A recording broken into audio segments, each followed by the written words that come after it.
se levantaba, ungido para dar el mensaje. El orador podía ser de cualquier raza, edad o sexo, y todos sentían que Dios era responsable de las invitaciones evangelísticas que podían producirse en cualquier momento de la reunión. En Azusa, los sermones eran inspirados en inglés o en lenguas, con interpretación. Algunas veces los cultos duraban 10 o 12 horas. Algunas veces se extendían por varios días y noches. Muchos decían que la congregación nunca se cansaba porque el Espíritu Santo les daba energía. Al final de los cultos, en las primeras horas de la madrugada, aún podía verse a muchos reunidos bajo las luces de la calle, hablando de cosas del Señor. En Azusa, los cultos eran tan ungidos, que si alguien se levantaba para hablar puramente por conocimiento intelectual, los creyentes llenos del Espíritu rompían en gemidos. Esto queda claramente ilustrado en una historia sobre una mujer llamada Madre Jones. Un hombre se levantó para hablar, aparentemente sin haber sido guiado por el Espíritu. Se dice que mientras él predicaba, la Madre Jones corrió hacia la plataforma, donde se sentó al pie del púlpito. Allí se quedó mirando al sujeto con ojos helados, que no presagiaban nada bueno, hasta que finalmente le dijo: ¿acaso no se da cuenta de que no ha sido ungido para predicar? Gracias a este incidente, la Madre Jones rápidamente cobró una fama que desalentaba a cualquier predicador no ungido de acercarse al púlpito. Y se dice que tan pronto como ella se ponía de pie, el supuesto predicador salía corriendo del púlpito. Pronto, toda clase de personas comenzaron a asistir a las reuniones en Azusa. En su libro, Azusa Street, Frank Bartleman escribió: muchos eran solo curiosos, incrédulos, pero otros tenían hambre de Dios. La persecución de afuera nunca hizo daño a la obra. Lo que más debíamos temer eran los espíritus malignos de adentro. Aún los espiritistas y los hipnotizadores venían a investigar, y trataban de probar su influencia. Luego vinieron todos los enfermos y dementes religiosos, buscando un lugar en la obra. Teníamos mucho para temer de estos, pero este es un peligro que acecha a toda nueva obra. Ellos no tienen lugar en otra parte. Esta situación produjo un temor muy difícil de sobrellevar para muchos y fue un gran obstáculo para el espíritu. Muchos temían buscar a Dios, por miedo a que los atrapara el diablo. También escribió: en Azusa pronto descubrimos que tan pronto como queríamos estabilizar el arca, el Señor cesaba su obra. No nos atrevíamos a llamar demasiado la atención de la gente sobre las obras del demonio, pues a esto le seguiría el temor. Solo podíamos orar, y Dios nos dio la victoria. Había una presencia de Dios con nosotros, por medio de la oración, de la cual podíamos depender. Los líderes tenían una experiencia limitada, y la maravilla es que la obra sobrevivió a todos sus poderosos adversarios. Creo que esta afirmación de Bartleman quizás sea una de las razones principales por las que Seymour ha sido duramente criticado como líder. Dios estaba buscando un canal dispuesto, y lo encontró en él. Dios no está buscando a quienes se jactan de su posición y su experiencia. Pero, en términos espirituales, la limitada experiencia de Seymour quizá haya sido la causa de sus dificultades. Estoy de acuerdo en que los líderes deben exponer firmemente la verdad en lugar de concentrarse en lo falso. El engaño no puede prevalecer frente a la autoridad, la fortaleza y la sabiduría de los líderes ungidos por Dios que se entregan a la oración. Me alegro de que ellos dependieran de la oración. Pero Dios también da voz a sus líderes, y esa voz,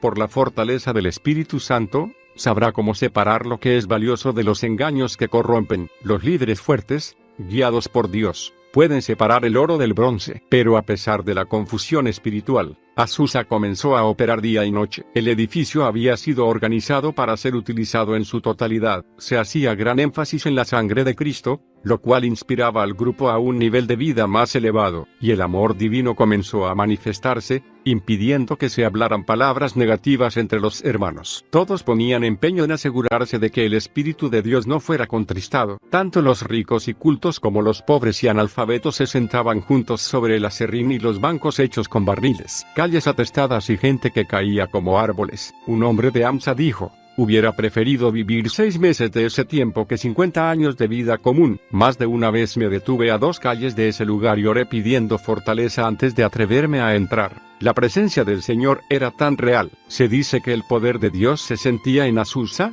aún fuera del edificio. Docenas de personas caían en la calle, postradas, antes de llegar a la obra misionera. Luego, muchas se levantaban, hablando en lenguas sin la ayuda de ninguno de los que estaba adentro. Para el verano, las multitudes habían alcanzado un número increíble, con frecuencia contándose por miles. La escena se había transformado en una reunión internacional. Un relato dice que, cada día los trenes descargaban cantidades de visitantes provenientes de todo el continente. Nuevos relatos de la reunión se extendían por la nación tanto a través de la prensa secular, como de la religiosa. La inexperiencia quizá haya sido la nota prevaleciente al principio, pero ahora estaban llegando experimentados veteranos para ayudar a Seymour en la tarea. La mayoría venían de las filas de la santidad, o eran misioneros que regresaban de sus campos. El resultado de esta mezcla de gente fue una maravillosa nueva oleada de misioneros que fueron lanzados a todo el mundo. Muchos, recién bautizados en el Espíritu Santo, se sentían llamados a una nación determinada, y así hubo hombres y mujeres que partían hacia Escandinavia, China, India, Egipto, Irlanda y muchas otras naciones. Aún la hermana Hutchinson, quien en un principio había impedido la entrada a Seymour a su obra misionera, fue a Azusa, recibió el bautismo del Espíritu Santo y salió como misionera a África. Owen Adams, de California, viajó de Azusa a Canadá, donde conoció a Robert Semple, primer esposo de Aimee Semple McPherson. Cuando Adams conoció a Semple, le contó sobre los milagrosos eventos que se producían en Azusa, y sobre su experiencia con el hablar en lenguas. Semple, entusiasmado, inmediatamente se lo contó a su joven esposa Aimee, antes de partir ambos hacia China, donde Robert moriría. Pero la noticia que Adams les había dado había encendido en el corazón de la joven Aimee una ardiente curiosidad. Cuando regresó a los Estados Unidos, basó en Los Ángeles su ministerio, que luego crecería en forma realmente extraordinaria. Aunque había gran entusiasmo y excitación en relación con el bautismo del Espíritu Santo en Azusa, muchos malinterpretaron el propósito principal del hablar en otras lenguas. Muchos sintieron que era solamente un lenguaje divinamente dado para la nación a la que eran enviados. En estos momentos, todos parecían amar a William J. Seymour. Cuando el Espíritu se movía, se decía que él mantenía su cabeza dentro de las cajas que tenía delante de sí, a manera de púlpito, hundido en oración. Nunca pidió un salario, por lo cual solía vérselo caminando por en medio de la gente con billetes de 5 o 10 dólares sobresaliendo de sus bolsillos, donde la gente los había puesto sin que él lo notara. John G. Lake visitó las reuniones de la calle Azusa. En su libro Aventuras con Dios, escribiría luego sobre Seymour. Tenía el vocabulario más disparatado, pero quisiera decirles que había médicos, abogados y profesores, escuchando las cosas maravillosas que brotaban de sus labios. No fue lo que decía en palabras, sino lo que decía de su espíritu a mi corazón, lo que me mostró que había más de Dios en este hombre que en cualquiera que yo hubiera conocido hasta ese momento. Era Dios en él quien atraía a la gente. Los misioneros eran llamados de los campos para venir a ser testigos del fenómeno espiritual que se producía en Los Ángeles. Muchos vinieron y luego llevaron el mensaje pentecostal de Azusa a todo el mundo. No es posible registrar todos los milagros que se produjeron allí. Los miembros de Azusa llevaban pequeñas botellas de aceite donde quiera que iban. Golpeaban a las puertas de las casas para testificar y orar por los enfermos en toda la ciudad de Los Ángeles. Se ubicaban en las esquinas de las calles, cantando y predicando, y trabajaban como voluntarios para dar vestido a los pobres y alimentar a los hambrientos. Era algo emocionante e increíble. En septiembre de 1906, debido a la demanda popular, Seymour comenzó una publicación llamada La Fe Apostólica. En pocos meses, la lista de envíos creció hasta tener más de 20.000 nombres. Al año siguiente, tenía más del doble. En esta publicación, anunciaba su intención de restaurar la fe que alguna vez se había entregado por medio de las viejas predicaciones, reuniones en carpas, campañas, obras misioneras, y trabajo en las calles y en las cárceles. En la primera publicación, Seymour escribió: han llegado multitud de personas. Dios no hace diferencias de nacionalidades. Unos pocos meses después escribió: la reunión fue un tiempo de unión. Todos nos hemos derretido y formado una sola masa, un solo pan, todos un cuerpo en Jesucristo. No hay judíos ni gentiles, esclavos ni libres, en la obra misionera de Azusa. Ningún instrumento que Dios pueda usar es rechazado a causa de su color o su vestimenta o su falta de educación. Esta es la razón por la que Dios ha levantado esta obra.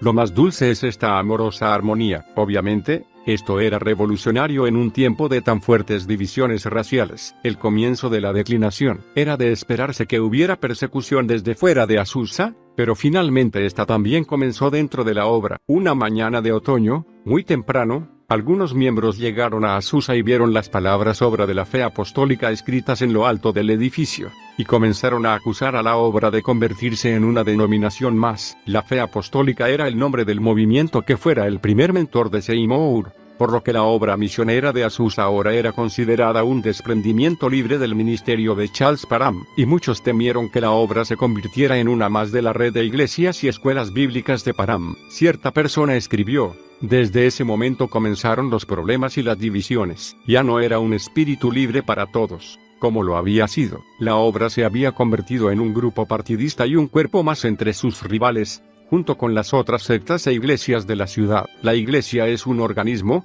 no una organización humana. Para este entonces, se habían plantado centros evangelísticos salidos de Azusa en Seattle y Portland, bajo la dirección de una mujer llamada Florence Crawford, y la obra madre, en Los Ángeles, estaba intentando atraer a todos los centros evangelísticos de la costa oeste a su organización, pero fracasó. El avivamiento mismo estaba lentamente preparándose para el fracaso final. La espera y las lenguas. El nuevo cuerpo de creyentes también había malentendido el concepto de la espera. Simplemente esperaban durante horas que viniera el Espíritu, y cuando sentían que muchos habían abusado de ese tiempo, comenzaba la incomodidad. Lo que ellos no comprendían era que el Espíritu Santo ya había llegado. Estaba allí. También se produjo una confusión en lo relativo al hablar en lenguas. Hasta ese momento, se había enseñado casi exclusivamente que las lenguas eran para las misiones extranjeras. Creían que si una persona iba al campo misionero, debía tener el don de hablar en el idioma de esa nación. Muchos misioneros de Azusa se sintieron terriblemente decepcionados al descubrir que esta no era la regla general. Aunque es un hecho bíblico e histórico que las lenguas se manifiestan con este propósito, no es el único uso que tienen. Sería luego,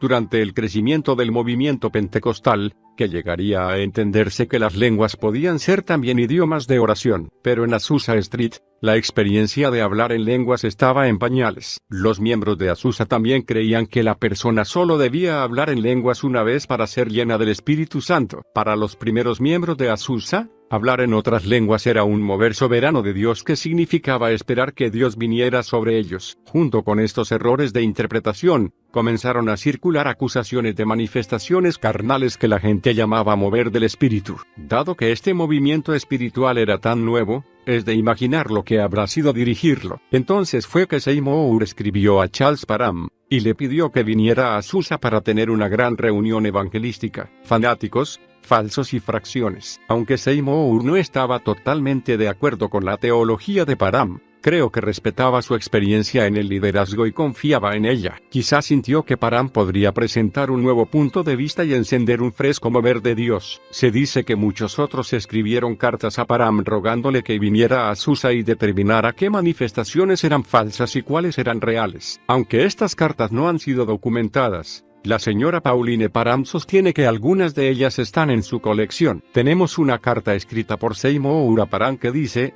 estamos esperando que comience nuevamente un avivamiento general, cuando usted llegue, que estos pequeños avivamientos se unan y formen un gran avivamiento unido. Es cierto que hubo muchas divisiones dentro del avivamiento de Los Ángeles, pero por ejemplos previos del carácter de Seymour, creo que él deseaba que Parham uniera la ciudad, en lugar de disciplinarla. Y es seguro que Parham no habría venido a Azusa sin ser invitado. Cuando Parham llegó, Seymour lo presentó como el padre de este evangelio del reino. Creo que Seymour era sincero. Necesitaba un padre espiritual que lo ayudara a liderar este gran movimiento. Pero, fuera lo que fuese lo que Seymour había esperado de Parham, las cosas no resultaron como él había planeado. Después de escuchar los sermones y las exhortaciones privadas de Parham, Seymour cerró con candado la obra misionera para impedirle la entrada. ¿Qué dijo Parham a Seymour? ¿Qué podría haber hecho para que éste le impidiera la entrada a Azusa? Aunque es cierto que la educación, el liderazgo y la experiencia de Parham diferían de las de Seymour, su opinión sobre el bautismo del Espíritu Santo aparentemente era la misma. ¿O no lo era? Parham participó del culto y observó, horrorizado, las manifestaciones que se producían a su alrededor. En sus cultos se permitía cierta libertad, pero nada que se pareciera siquiera al fanatismo. Incluso, algunos de los estudiantes de su instituto creían que él era demasiado estricto en su definición de fanatismo. Y en Azusa, además de los gritos y las danzas, la gente se sacudía y temblaba. Era una atmósfera altamente emocional, y había muchas expresiones genuinas, provocadas por el Espíritu, junto con las falsas. Debido a las muchas culturas allí representadas, Seymour creía que cada persona debía estar en libertad para tener su propia experiencia emocional, basada en la forma en que cada individuo entendía el mover del espíritu. Fuera correcta o no, la teología de Seymour era permitir al Espíritu Santo que hiciera cualquier cosa que deseara, pero muy pocos sabían lo suficiente sobre un mover del Espíritu Santo como para guiar a la gente en uno de ellos. Seymour sentía que si se forzaba a una cultura a comportarse dentro de los límites de un modo o una forma de expresión determinada, el Espíritu Santo no se manifestaría en ellos. Creo que Seymour era muy sensible espiritualmente en su liderazgo, y obedeció a esta sensibilidad en la medida de su capacidad. Es muy fina la línea que separa herir a un espíritu humano de ofender al Espíritu Santo. No existe registro escrito alguno de Seymour en relación con sucesos de hipnotismo, pero sí de Parham. Este es su relato. Me apresuré a llegar a Los Ángeles, y para mi completa sorpresa y asombro, encontré que la situación era aún peor de lo que yo había imaginado. Manifestaciones de la carne.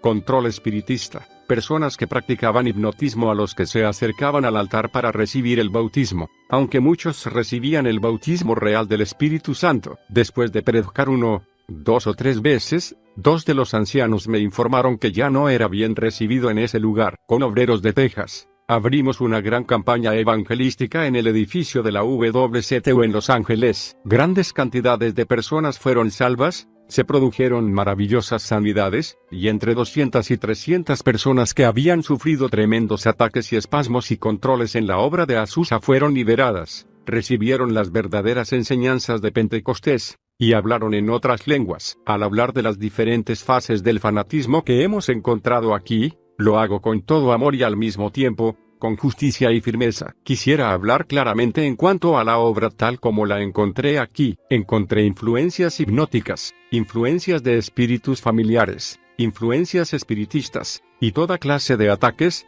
espasmos, personas que caen en trance, etc. Una palabra sobre el bautismo en el Espíritu Santo. El hecho de hablar en lenguas nunca es producto de ninguna de las prácticas o influencias mencionadas anteriormente. No se conoce entre nuestros obreros la sugestión de ciertas palabras y sonidos, ni movimientos de la barbilla, ni masajes en la garganta. Hay muchos en Los Ángeles que cantan, oran y hablan maravillosamente en otras lenguas, como el Espíritu les da, y también hay chapurreas que no tienen nada que ver con las lenguas. El Espíritu Santo no hace nada que sea antinatural o impropio, y cualquier esfuerzo extraño al cuerpo, la mente o la voz no es obra del Espíritu Santo, sino de algún espíritu familiar u otra influencia. El Espíritu Santo nunca nos lleva más allá del autocontrol o el control de los demás, mientras que los espíritus familiares y el fanatismo nos llevan tanto más allá del autocontrol como de la capacidad de ayudar a los demás. Quizá lo que Parham percibía era lo correcto, pero aún así, las cosas habrían resultado de otra manera si hubiera actuado en forma más paternal que dictatorial. Seymour no cambió su teología, tampoco lo hizo Parham. Seymour no mencionó esta rivalidad durante 2 meses,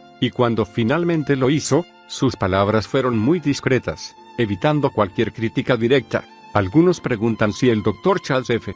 Parham es el líder de este movimiento. Podemos responder que no. Él no es el líder de este movimiento de la obra misionera de Azusa. Pensábamos pedirle que fuera nuestro líder y así lo expresamos en nuestro periódico, antes de esperar en el Señor. Algunas veces nos apresuramos, especialmente cuando somos muy jóvenes en el poder del Espíritu Santo. Somos como un bebé, llenos de amor, y estábamos dispuestos a aceptar a cualquiera que hubiera tenido el bautismo en el Espíritu Santo como nuestro líder. Pero el Señor comenzó a establecernos, y vimos que el Señor debería ser nuestro líder. Por tanto, honramos a Jesús como gran pastor de las ovejas. Él es nuestro modelo. Así que, en un esfuerzo por sostener su doctrina de unidad, Seymour permaneció fiel a sus enseñanzas al no permitir que ni una palabra amarga fuera pronunciada contra ninguno de sus acusadores. El problema de la santificación. Aunque Seymour seguía a John Wesley, no siguió sus enseñanzas en relación con la santificación. Seymour creía que uno podía perder su salvación si reaccionaba en la carne. Enseñaba que la santificación, o la perfección sin pecado,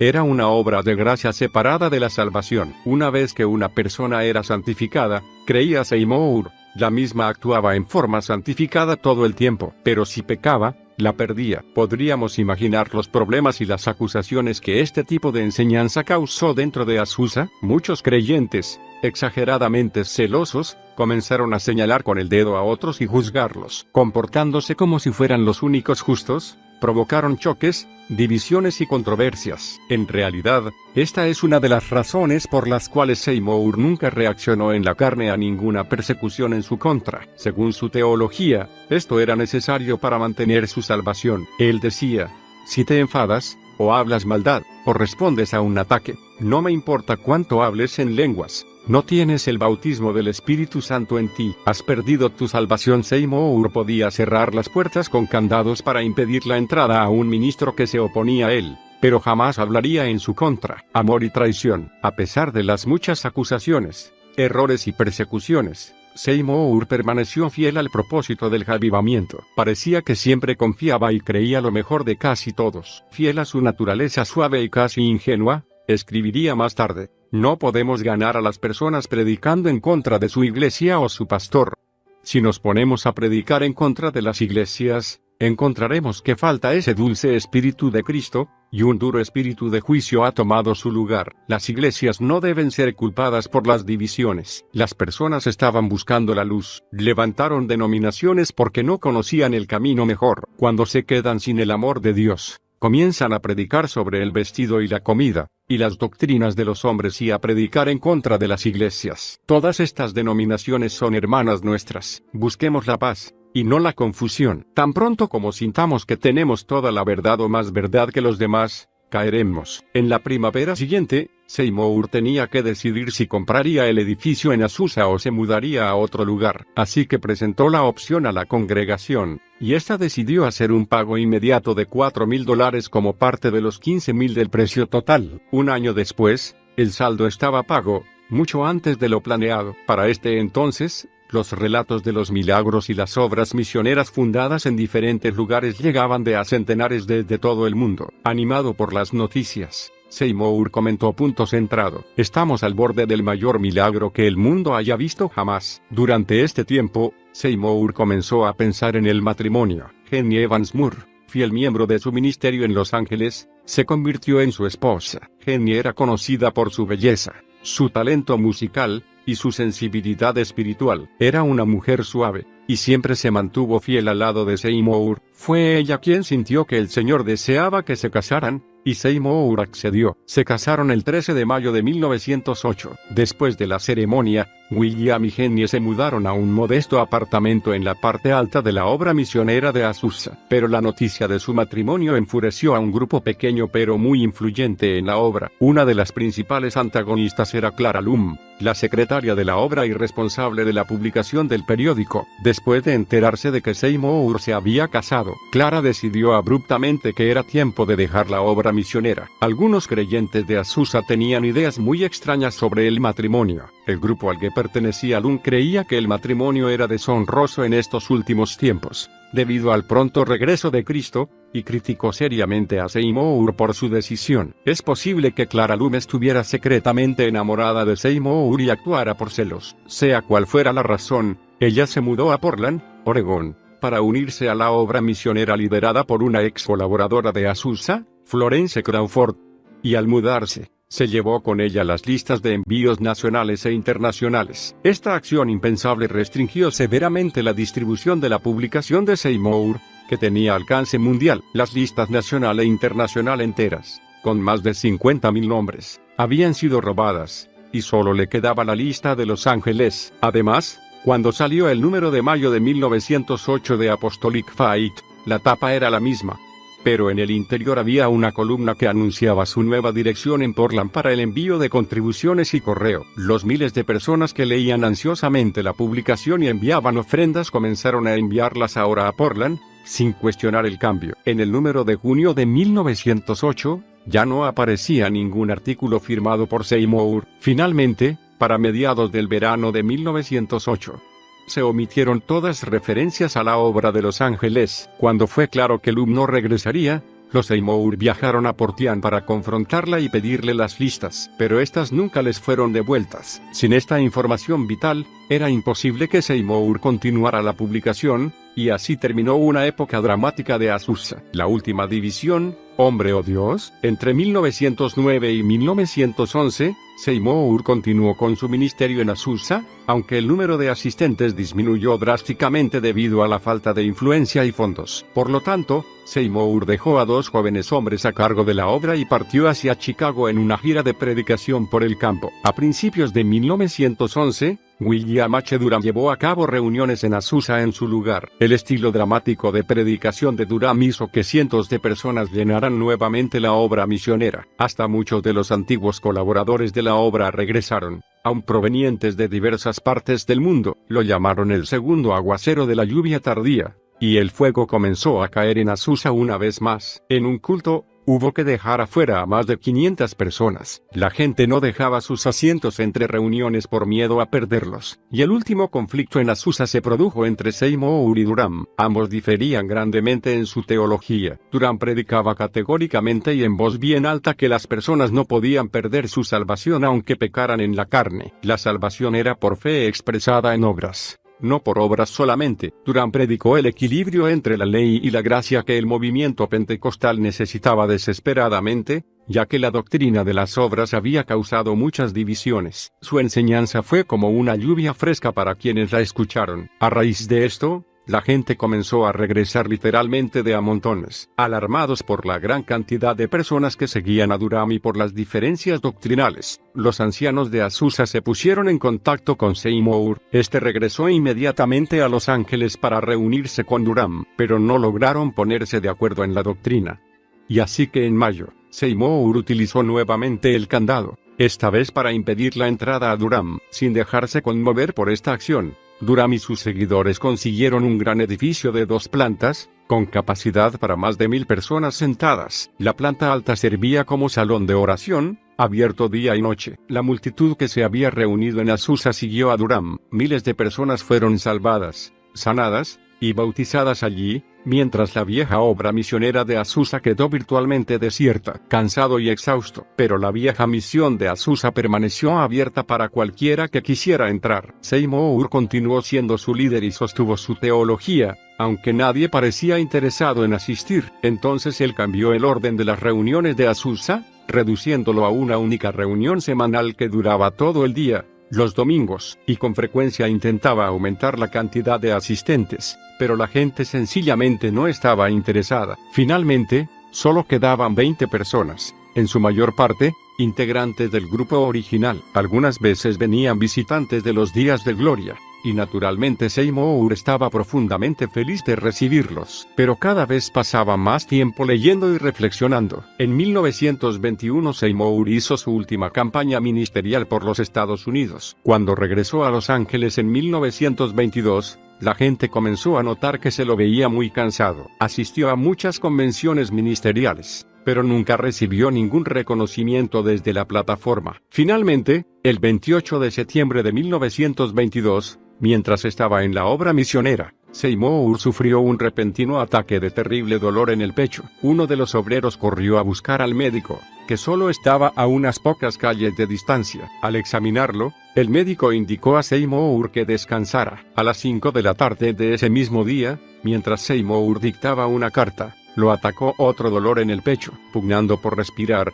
partió para estar con el Señor a la edad de 52 años. La causa de la muerte citada en la partida oficial fue un problema cardíaco. El evangelista fue sepultado en un ataúd de madera de secoya, muy sencillo, en el cementerio Evergreen de Los Ángeles. Allí descansó, como correspondía, entre muchos otros de diferentes naciones y continentes. Las palabras grabadas en su tumba fueron, simplemente, nuestro pastor. Lamentablemente, solo 200 personas asistieron al funeral de William Seymour, pero ellas dieron muchos testimonios de la grandeza de Dios a través del ministerio de este general de las primeras líneas de batalla. Sombras y lobos. En los años siguientes a la muerte de Seymour, su esposa pastoreó la obra misionera de Azusa. Todo continuó normalmente durante 8 años. Entonces, en 1931, surgieron nuevos problemas, a consecuencia de una serie de batallas legales encabezadas por alguien que intentaba apoderarse de la obra misionera. Las autoridades de la ciudad se pusieron en contra del grupo y declararon que el edificio implicaba una amenaza de incendio. Ya avanzado el año,